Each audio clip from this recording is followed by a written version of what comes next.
Hello and good morning. It's Happy Tuesday on LinkedIn Live. My name is Rachel Muleman with Smart Impressions, and I'm so happy to have with me Ahmed Al Kiremli. And I love this that he's here. He is the CEO and founder of Orisdi, which is an online, the next Amazon, straight from Iraq, that's coming to the rest of the world. So really excited to have you here, Ahmed. Thank you so much for joining us for today's discussion. Good morning. Thanks for having me. Appreciate it. Of course. So Ahmed and I go back for, I'm going to say almost a decade already, that I've known you since I moved to the Middle East. And I love being around entrepreneurs, and especially people that really ignite this sense of like wanting more, right? And you're one of those individuals. You're constantly on the verge of really interesting entrepreneurial space. I run into you at all these entrepreneurial conversations and events, and you're constantly in the state of learning and connecting. So today's conversation is Entrepreneurial Crescendo. And if you're a musician, you know that crescendo is when the music starts to go up and louder and get the whole band involved. And so it's about this building trust in a symphony of investor belief. And I brought you here today to kind of tap into these customers that you have to appeal to, because you're a very unique environment. You have two different customers that you got to make happy, right? Yeah, I mean, like communication and being transparent, with investors it's not easy. Like you need to be authentic and transparent to be able to raise capital, establish that trust.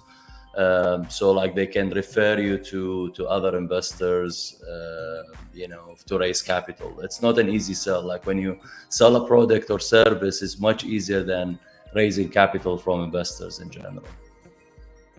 Okay, but let's talk about each one at a time, because I know you've gone through the journey of raising capital. And so what do you think are some of the key elements? Because we talk here about sales and how important sales is, but are you going in as a salesperson selling your idea? Is that the strategy? And what's really essential for raising capital?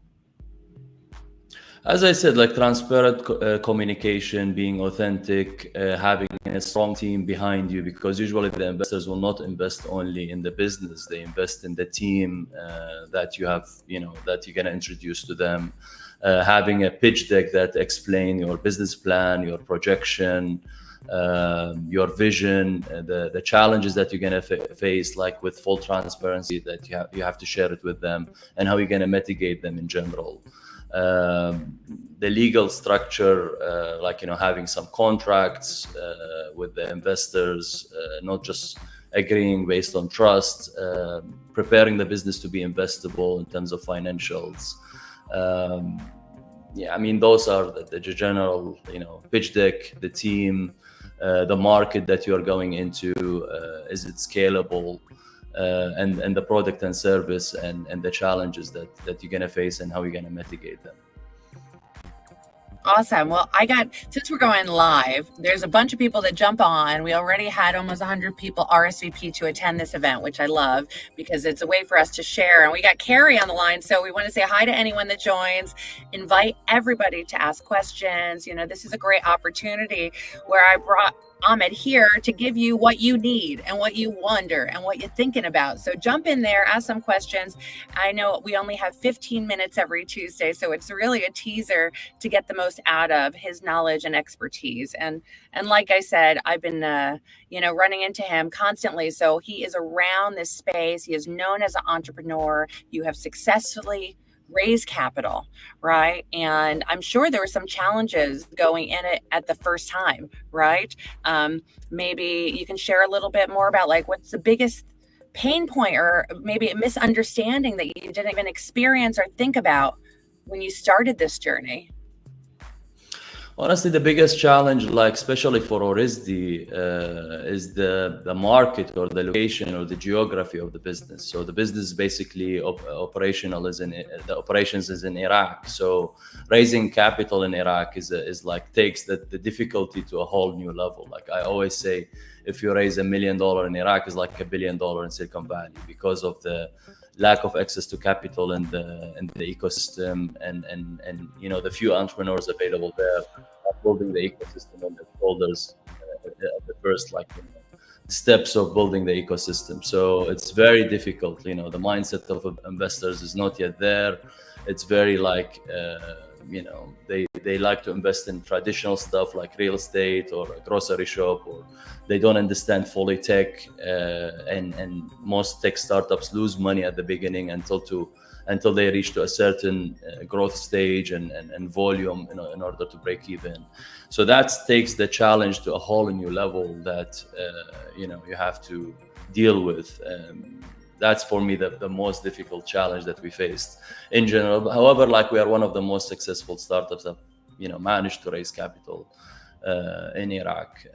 So geography makes it more difficult. So be careful when you pick your geography. If you're like into the SaaS space, it's much easier to raise capital because you can raise capital globally without any walls or, you know, geography limitations. You're gonna pay the price for that, and not necessarily this problem is created by you as an entrepreneur. So picking something global, it's easier, or picking the right market, like, you know, with more understanding for investment, like, you know, like Silicon Valley or the US, or like Dubai is better than other countries or in MENA region. So that's one of the key things that I believe, and the challenges that we faced. Amazing. Thank you for sharing that. I mean, you know, it's interesting. A lot of people come online and they're asking, usually it's about, how do I get into Dubai, right? And I think Dubai has created a reputation that wasn't there 10 years ago, or even 20 years ago. But now, because of the marketing and how much effort the government has put into understanding and recognizing this region, now, there's a reputation, there is some kind of association, there are businesses that are here that you can say, this business is here, this business is here, and that builds part of the credibility, right?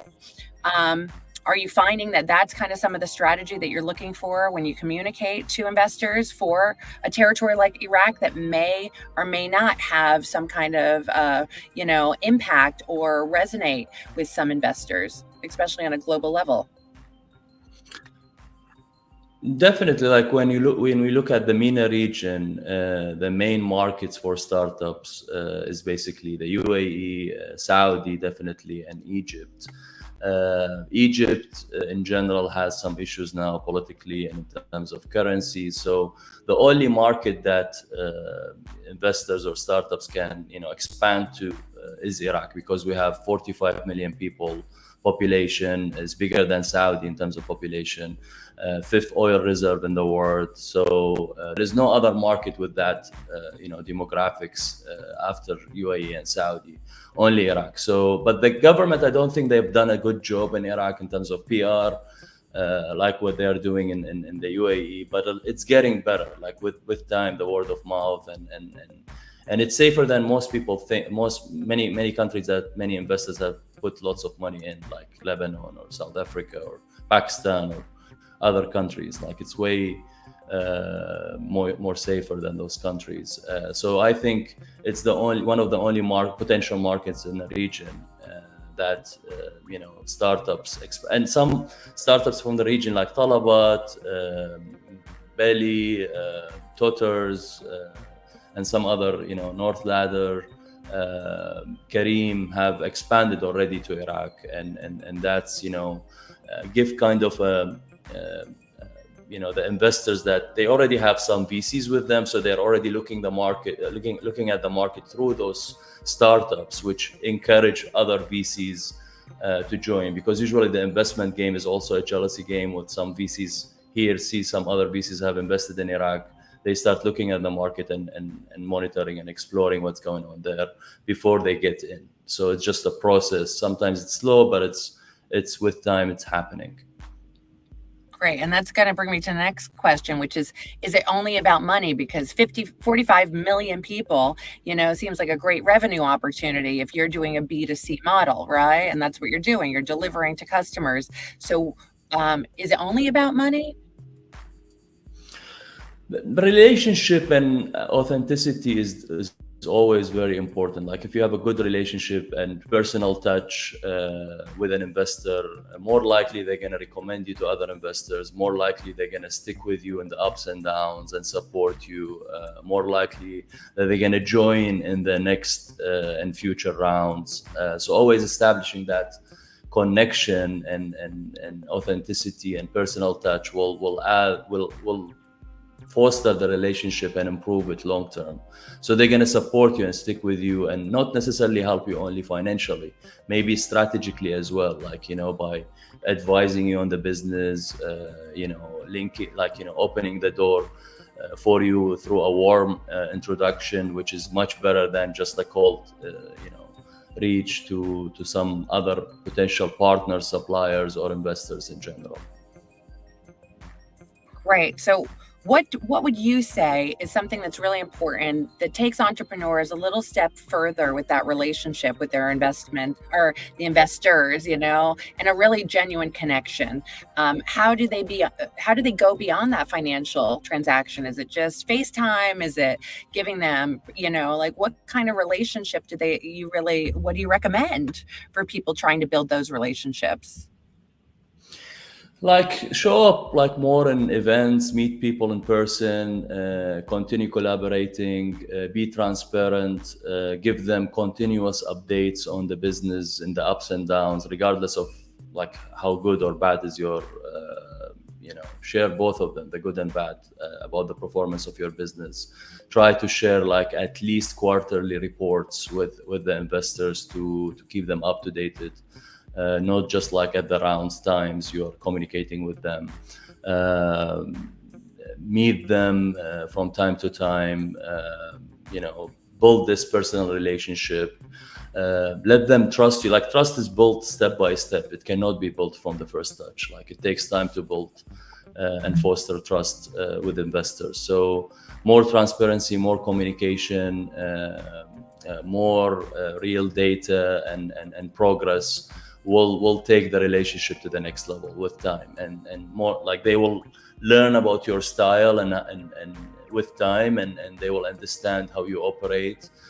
And that's why in most you know, most, like, you know, the second time or serial entrepreneurs or the people who exited a couple of times at the beginning previously have more chance to raise capital in the future. Like when they start a new startup, when they see that you have exited and you have a good track record, you have a good reputation in the market, even if you failed in other startups and you learned from it in the previously, that will make it easier for you in the future to raise capital. Amazing. I find that really, really valuable information, you know, and this is why we're here to share that. So I can't thank you enough. Before we wrap up, because you won't believe it, 13 minutes flew by like that. This is just a teaser so people know who to get in touch with should they feel the need, and, you know, to stay in the loop about really interesting things happening within their industry and what's happening in the region. I can't thank you enough. I want to share 3 tips with the audience. What are 3 things that you recommend for entrepreneurs looking to successfully secure that capital while fostering these strong relationships, you know, and trust? Because we talk about trust so much when it comes to customer trust. I can't stress, and I'm sure you'll probably help me here, about the customers themselves besides the investors, but how that customer trust is so important, because those are some of the numbers you're sharing, right? When it comes to updates and those quarterly reports. So what are 3 things that you would prioritize and help out our audience? I think before starting a business, first, like, you know, build a pitch deck for your idea. Try to put everything in that pitch deck, like in terms of like the details about like how you're gonna, what's your product, the service, the brand, all these details that you're gonna you know, require for a pitch deck to prepare the business to be presentable, and you present that pitch deck like a profile for your business to any investor or partner. The second tip is build a team, a strong team. Like try not to start the journey alone. It's a very lonely journey. Try to have a co-founder or 2 co-founders with you. Each one of them will handle something. One will handle marketing, the other will handle the technology, the other will handle finances. Don't start alone, because it's a very lonely journey. Even if you just give them some some equity based on performance, or like you agree an equity from the beginning for each one of them and the responsibilities. So building the team is super crucial to your success. The third tip is like it's the market, the product, and or the service that you're like. Choose the right market for your product and service. Those are usually the most important three things that investors look at: the pitch deck, the team, and the market. Like, is it scalable? Is it something that they can take to other markets? Is the market is big enough for your product or service? Those are the top three tips that I can think of now. Awesome. Well, that's all the time we got for 3 tips, and they are more than valuable enough. I love it. Pitch deck, get that pitch deck done, build your team. It's all about people, and the right people to build that team, and then choose your right market so you can scale and make sure that you can get the impact you need from the customers you're trying to serve.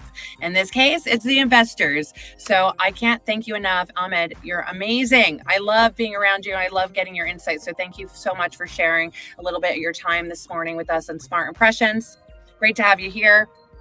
Looks like someone else is enjoying your expertise. Dr. Thomas, thanks for jumping in, saying excellent initiative. Love that as well.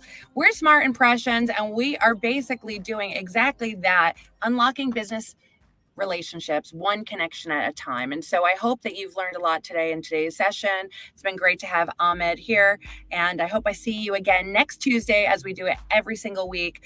We're sponsored by Dripify. It's that automation platform to connect to the right people, so you don't have to spend your time doing it on platforms like LinkedIn. So please do reach out, check it out. We put the affiliate code for you. And until next week, I hope you make a wonderful Smart Impression. Thanks, Ahmed. Thanks, Rachel. Thank you, Rachel. Appreciate it. You're welcome.